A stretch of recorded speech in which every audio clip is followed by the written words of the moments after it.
Salut à tous, on se retrouve aujourd'hui pour une nouvelle vidéo concernant la PS5. Ça fait un moment que j'ai la PS5 et je l'ai jamais ouverte entièrement depuis 2 ans, même si jusqu'à présent j'ai eu aucun problème de surchauffe et les ventilateurs restaient silencieux. En tout cas, tout ceci n'empêche pas de faire un petit nettoyage de temps en temps et je pense que c'est le moment pour moi aujourd'hui. Je voulais aussi faire cette vidéo car je vois beaucoup de contenu chez les francophones qui nettoient rapidement en enlevant juste le capot.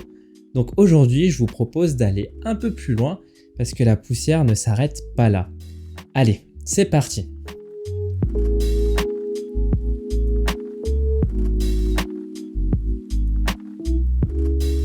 Vous l'aurez compris, si votre PS5 amasse beaucoup de poussière et de déchets, elle va se mettre à chauffer. Pour vous motiver à faire ce nettoyage, je vais vous partager les conséquences si vous ne le faites pas. La conséquence directe, c'est la surchauffe. Sauf que la surchauffe entraîne un certain nombre de dérangements avec elle, comme par exemple les ventilateurs qui vont se mettre à souffler plus fort et plus régulièrement. Des jeux qui vont s'arrêter car la PS5 va s'éteindre par sécurité vu que les composants ne sont pas assez refroidis. Pour ceux qui se demandent si le liquide de métal qui sert de conducteur pour refroidir la puce de la PS5 est impacté, la réponse semble être non.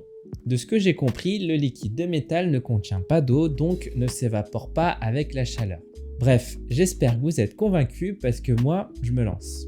Premièrement, on va retirer le capot de la PS5 en le faisant glisser vers le bas par rapport au logo de la PS5. Petit détail, il faut un peu tirer le capot en hauteur pour le déclipser.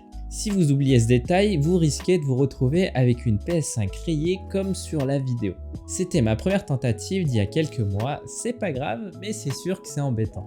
Même chose de l'autre côté, l'idée est de retirer les deux capots. À partir de là, vous pouvez retirer le ventilateur en dévissant les 4 vis qui les retiennent et en débranchant le ventilateur de la PS5. La connectique est très fragile, alors prenez vraiment le temps de le faire correctement. Ne faites pas comme moi sur la vidéo, enlevez la grille en amont de façon à vous libérer de l'espace pour retirer le ventilateur. Malheureusement, des simples têtes cruciformes ne suffiront pas pour dévisser la PS5. Je vous montre la tête afin que vous puissiez avoir une idée de ce qu'il faut. Pour ma part, avec le kit de chez iFixit, j'ai pu tout faire de bout en bout. Une fois le ventilateur retiré, vous voyez l'encombrement en termes de poussière. Vous pouvez aussi vous arrêter là pour un nettoyage rapide, mais malheureusement ce n'est pas suffisant à mon sens, vu que des boules de poussière se glissent à l'intérieur de votre PS5. Vous pouvez tenter d'aspirer avec un aspirateur si vous vous arrêtez là, pour les autres, on continue. Pour la suite, on va globalement dévisser ce qu'on peut, en commençant par la cage du SSD. N'hésitez pas à passer un coup de chiffon entre temps et surtout n'oubliez pas d'essuyer les capots qui à première vue ne semblent pas sales, mais quand on passe son doigt dessus, surprise. Bref, on continue en décollant le sticker de garantie. Moi ça fait 2 ans que j'ai la PS5 donc la garantie est désormais expirée, mais sachez qu'il faudra le retirer pour aller plus loin. C'est d'ailleurs un truc illégal aux États-Unis dans le sens où la garantie ne saute pas si vous le décollez. Par contre, je n'ai pas trouvé l'info pour l'Europe ou la France. N'hésitez pas à me répondre en commentaire, mais a priori, la garantie risque d'être perdue avec cette manœuvre.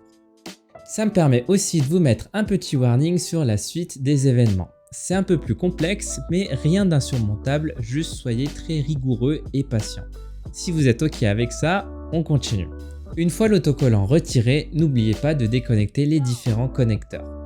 Comme d'habitude, soyez patient, ce sont des connecteurs fragiles. Il est temps de dévisser l'ensemble des vis. N'hésitez pas à placer vos vis dans une carte de façon à retrouver leur emplacement car elles ne sont pas toutes de la même taille.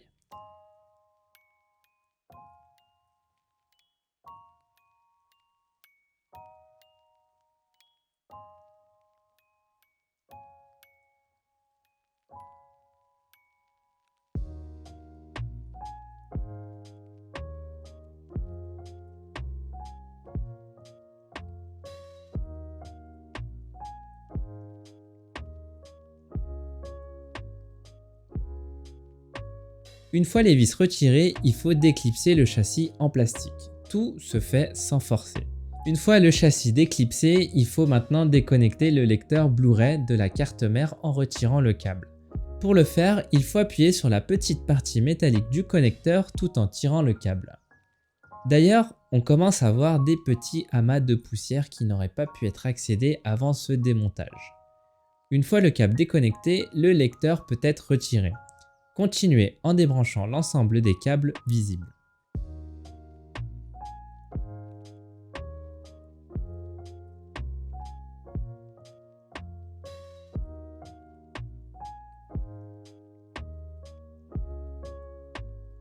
Libérez les câbles qui chevauchent le châssis en métal.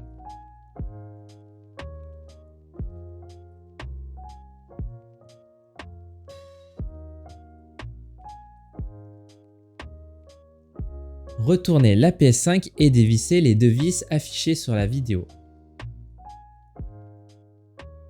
Le plus dur est maintenant à venir. Il faut retirer 41 vis, préparer un petit récipient pour ne pas les perdre et de l'huile de coude. Pour information, ça m'a pris environ 7 minutes pour tout dévisser, donc la patience est de mise. Le châssis en métal peut être enlevé une fois que l'intégralité des vis sont retirées.